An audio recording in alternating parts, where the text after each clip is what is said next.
ایک عظیم ہستی کا تعارف آپ کی خدمت میں پیش کرتا ہوں، جنہیں صدر الشریعہ کہا جاتا ہے، بدر طریقہ کہا جاتا ہے، محسن اہل سنت کہا جاتا ہے، اعلیٰ حضرت کے خلیفہ ہیں، اور بہار شریعت جسے عالم بنانے والی کتاب کہا جاتا ہے اس کے وہ رائٹر اور مصنف ہیں۔ حضرت علامہ مولانا الحاج مفتی محمد امجد علی اعظمی رضوی سنی حنفی قادری برکاتی رحمۃ اللہ تعالی علیہ۔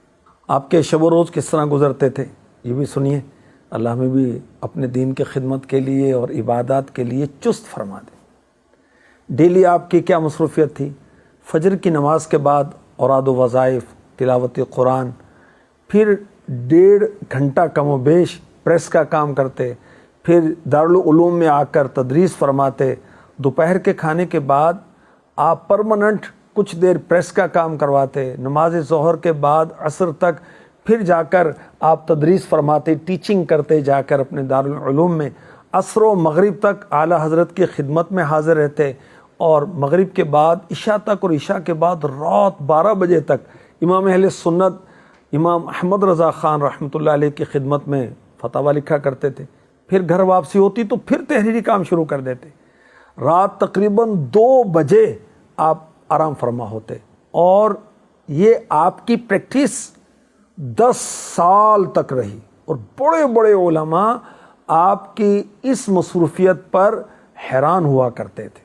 اور اعلیٰ حضرت کے بھائی مولانا رضا علی خان کہا کرتے تھے کہ مولانا امجد علی تو کام کی مشین ہے، اور ایسی مشین جو فیل نہیں ہو، مصنف بھی، مقرر بھی، فقیہ عصر حاضر بھی۔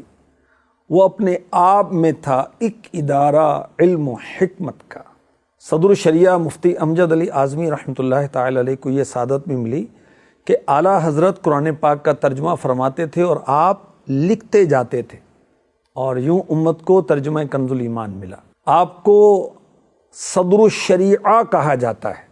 صدر الشریعہ کو یہ سعادت حاصل تھی کہ آپ اپنے مرشد کے آستانے کے با وفا تھے۔ کوئی گھر نہیں بنایا، اپنے مرشد کے شہر کو ہی اپنا گھر سمجھا، حالانکہ آپ کی بہت بڑی تعداد طلباء کی تھی جن کے آپ استاد تھے، اپنا ذاتی دارالعلوم کھول سکتے تھے، لیکن نہیں، انہوں نے بہت ہی خلوص کے ساتھ اعلیٰ حضرت کے مدرسے کو ہی آگے بڑھایا۔ جب ان کی تعریف کی جاتی نا تو کیا فرمایا کرتے تھے؟ یہ مجھ پر اعلیٰ حضرت کا فضل و کرم۔ اللہ ہمیں بھی توفیق دے کہ جب کوئی خوبی ہماری بیان کرے ہم کہیں کہ یہ مرشد کا فیضان۔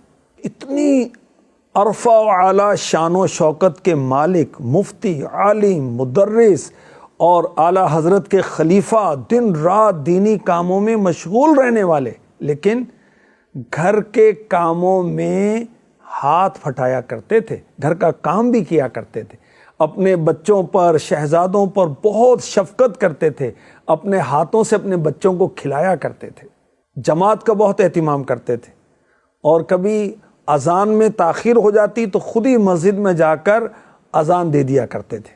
ماہ رمضان کے روزے شدید علالت میں بھی آپ نے ترک نہیں کیے۔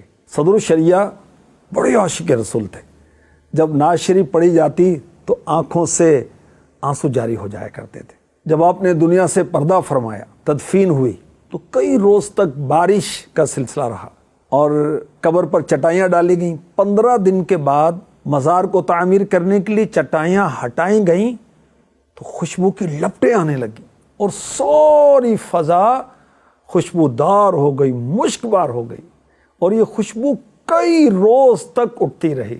سبحان اللہ، حقیقت میں نہ کیوں اللہ کا محبوب ہو جائے، نہ کھویا عمر بھر جس نے کوئی لمحہ عبادت کا۔ اللہ تبارک و تعالیٰ کی صدر الشریعہ مفتی امجد علی اعظمی رحمۃ اللہ تعالیٰ علیہ پر رحمت ہو، اور ان کے صدقے ہماری مغفرت ہو۔